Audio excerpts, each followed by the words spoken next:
Hello, people of the internet. My name is Darius, and welcome back to Darius Reviews, where I take a look at anything I like, dislike, or am indifferent about. Let's talk about Smosh.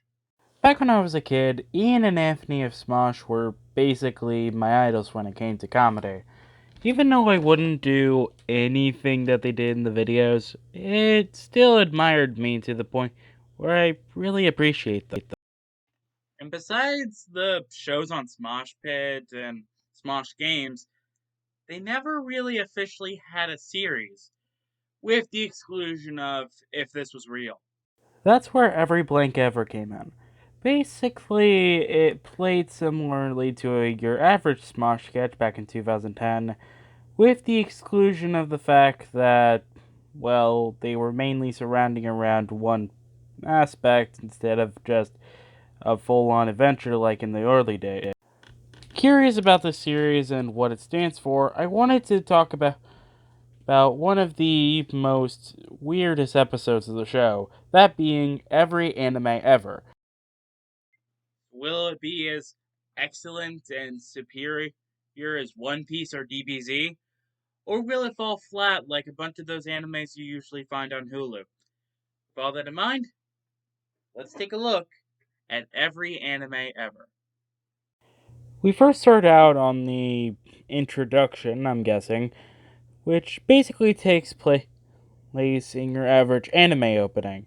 There's not really that much to say about this here, mainly due to the fact that it's your average Smosh affair and that it's basically making fun of the fact that the things that happen in this opening are just so weird. The first segment is something I like to call Shy Guy Goes to an All-Girls School. Basically, this is like the title says.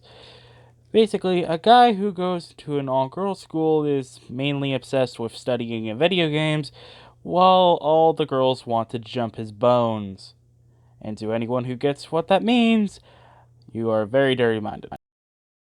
If this was like any actual high school anime, I bet it wouldn't be as this sexualized.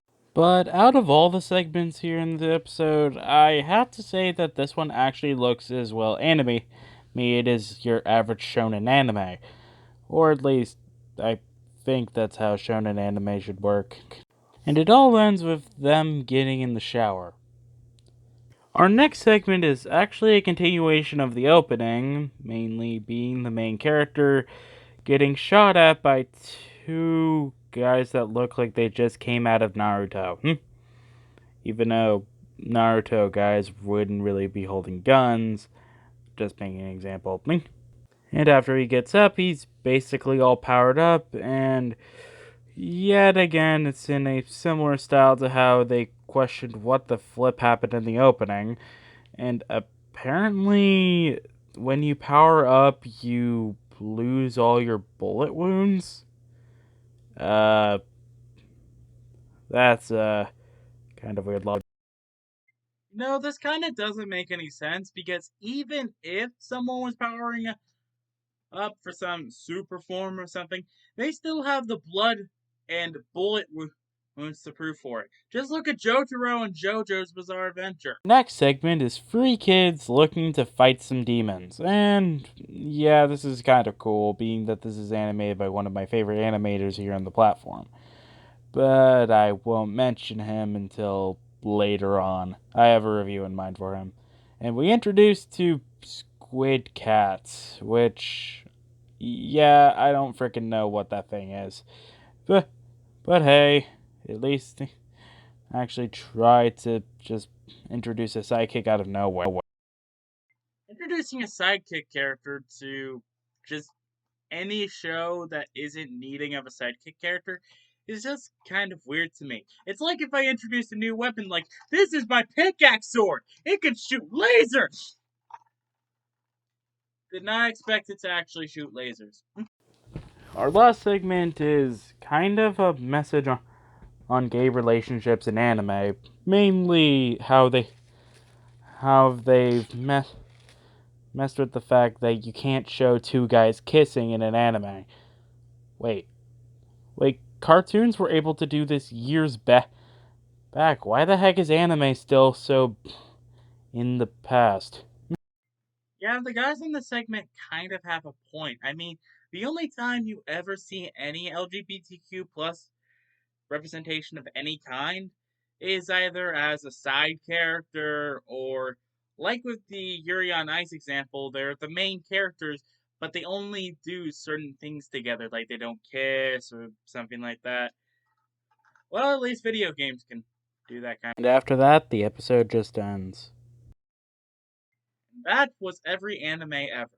And what do I think of it?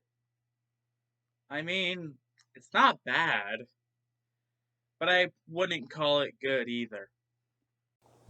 In this instance, I kind of don't know what to feel about this. Being that it represents one of my favorite art forms, I really don't know if I should say it's bad or say it's good. But I did like some parts in it, like the obvious opening, and also the Cat segment, but that was mainly because it was done by one of my favorite animators. Also, did I forget to mention that 4 animators made this entire video? I mean, it kind of makes sense. I'm Darius. I review anything I like, dislike, or am indifferent about. Wait, I think I hear a monster coming from outside. I know what I must do. I must use this new weapon to defeat the enemy. And I'm sorry that you can't see it.